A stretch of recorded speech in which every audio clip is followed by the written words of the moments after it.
오늘 본 말씀은 예수님의 성장 과정을 보여주고 있습니다. 오늘 본문만 놓고 보자면 40절부터 52절까지의 내용은 그 단어의 변화가 좀 있습니다.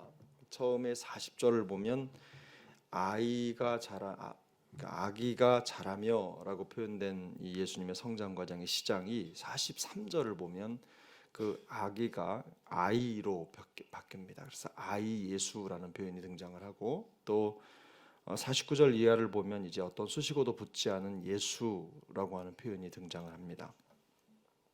그 52절에 보면 예수는 지혜와 키가 자라가며라는 표현으로 예수님의 성장 속도죠. 그러니까 아기가 아이로 또 아이에서 이제 어른스러운 예수님으로 이제 성장해가는 모습을 아주 속도감 있게 보여주고 있습니다.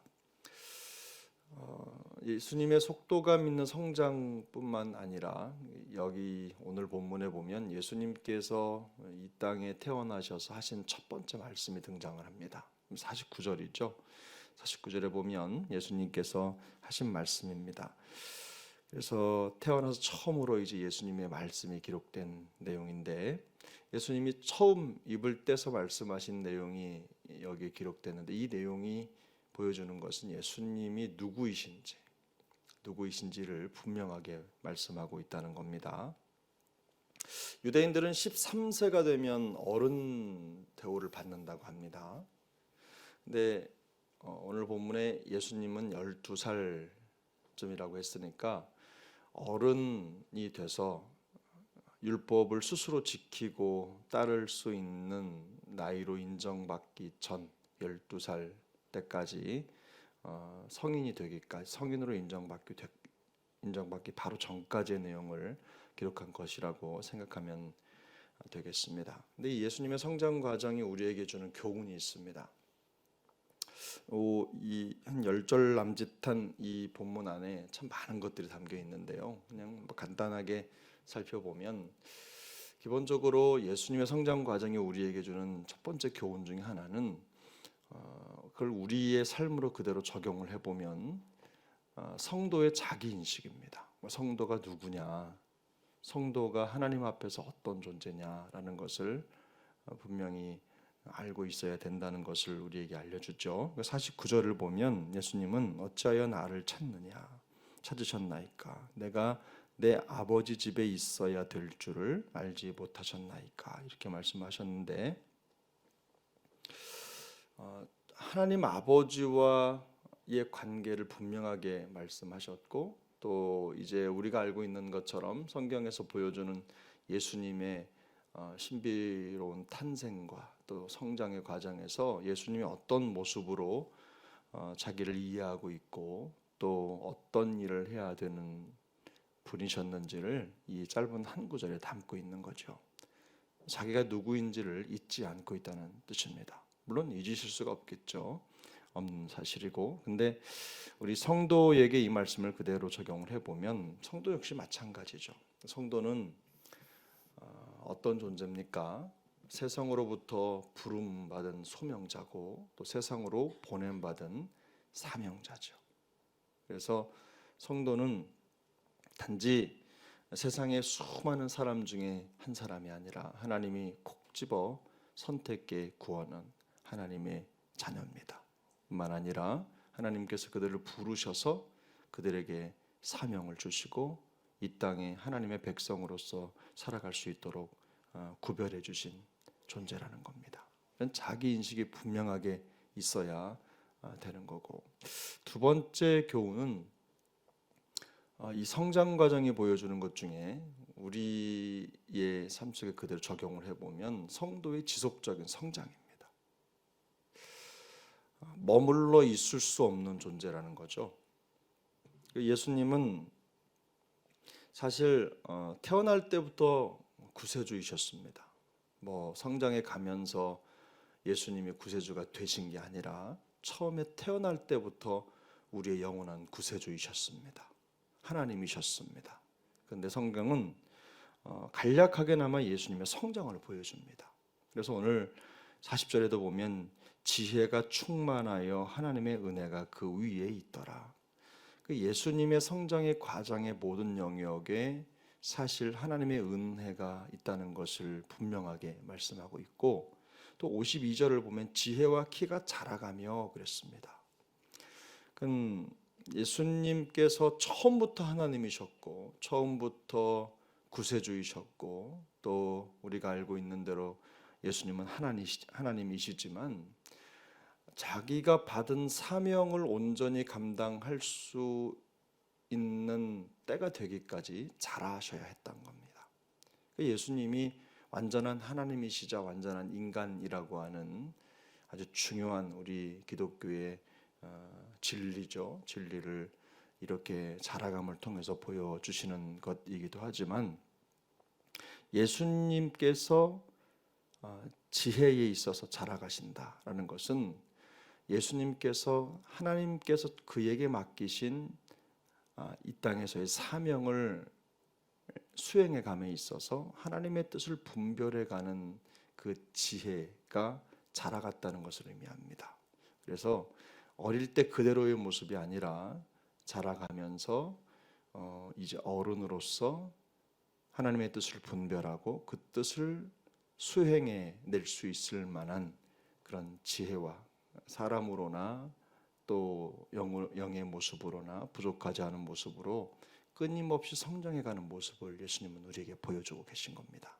그래서 예수님의 모습은 결국 우리가 닮아가야 될 모습이기 때문에 예수님께서 성장해 가시는 모습을 그대로 보여주고 있다는 것은 우리도 또한 현재의 모습에 머물러 있지 않고 성장해 가야 된다는 것을 보여주는 겁니다. 예수님께서 지혜가 자라가고 또 성장해 가는 과정이 필요했다면 우리는 뭐 어떻겠습니까? 우리는 당연히 그렇게 해야 되겠죠. 성도는요, 신앙의 연륜이 깊어져 갈수록 함께 더 깊은 하나님의 뜻을 분별해 갈 수 있는 만큼 성장해 가야 됩니다. 그렇게 되지 않으면 하루를 성장하지 않으면 하루만큼 뒤떨어지는 거거든요. 그래서 매일매일 성장해 가는 게 필요합니다. 그럼 예를 들면 우리가 성경을 읽어도 어제 읽고 오늘 읽으면 어제 읽었던 그 자리보다 오늘 읽었던 자리가, 또 해를 계속 거듭해 가면서 성경을 읽으면 그 성경을 알아가는 깊이를 더해가는 게 정상입니다. 여러분도 그렇게 생각하십니까? 그러면 성경을 깊이 읽어가는 그런 과정이 더 깊어지고 또 넓어지면 우리의 성품이나 삶의 모든 영역에 그 말씀의 영향력이 더 많이 드러나는 게 정상입니다. 만약에 그게 되지 않고 뒤로 가고 있다면 뭔가 어딘가 문제가 있는 거죠. 사실은 우리가 이런 영적인 성장에 있어서 매우 민감해야 되는데, 바울은 하나님께서 맡겨주신 귀한 사명을 잘 감당하기 위해서 성도가 우리 안에 역사하시는 성령 하나님, 그 성령님의 인도에 대해서 얼마나 민감해야 되는지를 그의 서신서를 읽어보면 많이 여러 차례 언급을 했습니다. 그래서 베드로 사도 역시 그가 남긴 마지막 유언을 보면 베드로는 그리스도의 은혜와 그를 아는 지식에서 자라가라라고 하는 아주 유명한 유언을 남겼죠. 성도는 끝까지 자라가야 된다. 더 깊이 있게 가면 갈수록 주님의 뜻을 발견하고 또 하나님께서 우리에게 원하시는 게 무엇인지를 분별해가고 또 그걸 수행해 갈 수 있는 능력, 그 능력이 점점 더 깊어져가고 넓어져 가는 것이 성도의 본분이라는 겁니다. 성도의 성숙은 선택이 아닙니다. 성숙해도 되고 성장해도 되고 안 해도 되는 게 아니라 예수 믿는 성도들은 반드시 영으로 성장해야 됩니다. 성숙해야 됩니다. 그래야 하나님께서 우리에게 더 큰 일을 맡기시고 우리로 하여금 하나님의 뜻을 이루어 가시는 겁니다. 우리가 하는 말 중에 이런 말이 있죠. 하나님은 있는 그대로의 우리의 모습을 받아주신다. 여러분 이거 믿으십니까? 왜 대답을 안 하십니까? 여러분 이거 믿으십니까? 하나님은 있는 그대로의 모습을 받아주십니다. 우리를 있는 그대로 사랑하세요. 그런데 성도가 가장 경계해야 될 모습이 처음 있는 모습 그대로 끝까지 사는 겁니다. 처음에 하나님을 믿고 주님 앞에 나왔던 그 부족한 모습 그대로, 다스려지지 못했던 모습 그대로, 신앙적으로 말씀에 정을 맞고 말씀으로 빚어지지 못한 모습 그대로 있는 것, 그대로 그냥 처음부터 끝까지 쭉 가는 것만큼 하나님 앞에 불충이 없습니다. 날마다 하나님의 말씀으로 빚어지고 새롭게 되는 것이 성도의 본분입니다. 성장과 성숙 없이 살아가는 것, 이거 하나님이 기뻐하시지 않습니다. 그래서 여러분 성도에게 있어서 성숙과 영적인 성장은 결코 선택이 아니라는 거 기억하시고 매일의 삶의 여정에서 단 하루도 쉬지 않고 성장해가는 기쁨을 누리게 되기를 예수님의 이름으로 축복합니다. 마지막으로 세 번째는 기대감입니다. 기대감. 저는 이 성경을 읽으면서 마음속에 그런 생각이 들었어요. 예수님이 49절에 보니까 내가 내 아버지 집에 있어야 될 줄을 알지 못하셨습니까? 이렇게 말씀을 하시고, 여러분 본문을 보면 51절을 보면 마리아가 그 말을 마음에 두었다 그랬습니다. 알지 못했다, 깨닫지 못했다라는 표현이 50절에 등장을 하고 51절에 보면 어머니는 이 모든 말을 마음에 두니라 그랬습니다. 근데 그 뒤에 52절에 보면 예수는 지혜와 키가 자라가며 하나님과 사람에게 더욱 사랑스러워 가시더라. 이 본문의 흐름을 쭉 읽어보면 과연 예수님이 어떤 모양으로 구세주로 오신 그 사명을 잘 감당하실까? 어떤 모양으로 당신에게 맡겨주신 귀한 사명을 감당하시면서 이 세상 가운데 영향력을 드러내실까 하는 궁금점이 생기게 되는 거죠. 마리아 또한 마찬가지로 예수님의 그 말씀을 마음에 두면서 예수님의 성장 과정에 과연 어떻게 예수님이 그 사명을 감당하게 되실까, 이런 생각을 하게 된 겁니다. 여러분, 성도의 삶이 저는 이래야 된다고 생각합니다. 매일 성장해가는 모습, 그리고 예전의 모습이 아니라 날마다 변해가는 모습과 과정을 통해서 사실은 세상에 궁금점을 자아내는 모습이 바로 성도의 모습이라는 겁니다. 그저 뻔한 모습으로가 아니라 날마다 예기치 못한 성장과 변화를 거듭해가는 것, 이것이 바로 우리 성도의 모습인 것입니다. 그래서 우리가 마음속에 어떤 기대감을 가지고 있느냐, 세상 사람들에게 꼭 알릴 필요가 있느냐 이렇게 생각하실 수도 있겠지만 그렇지 않습니다. 우리 성도가 가지고 있는 사죄의 기쁨, 구원의 확신, 구원의 감격, 이런 것들은요 세상 사람들이 갖지 못한 겁니다.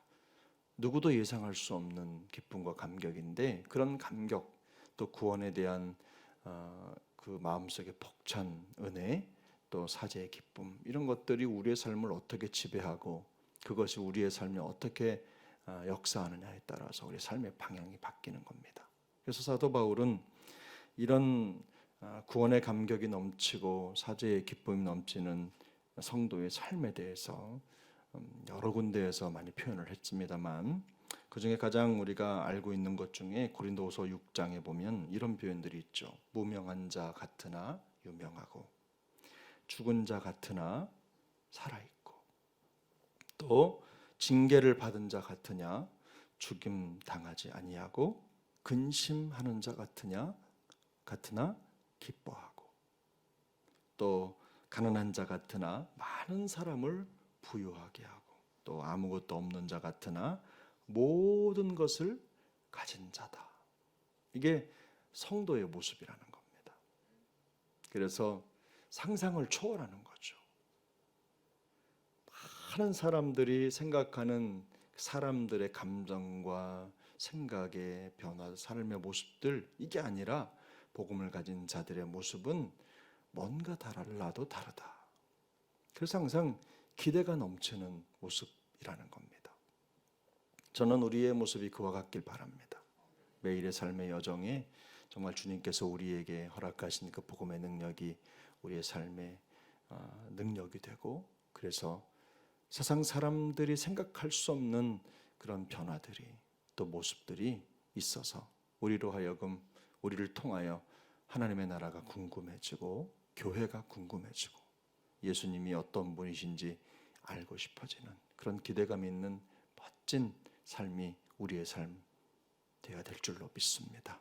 오늘 하루도 그런 예수 믿는 하나님의 사람으로 승리하는 우리 모두가 될 수 있기를, 또 기대감 넘치는 하루가 될 수 있기를 예수님의 이름으로 축복합니다. 기도하겠습니다.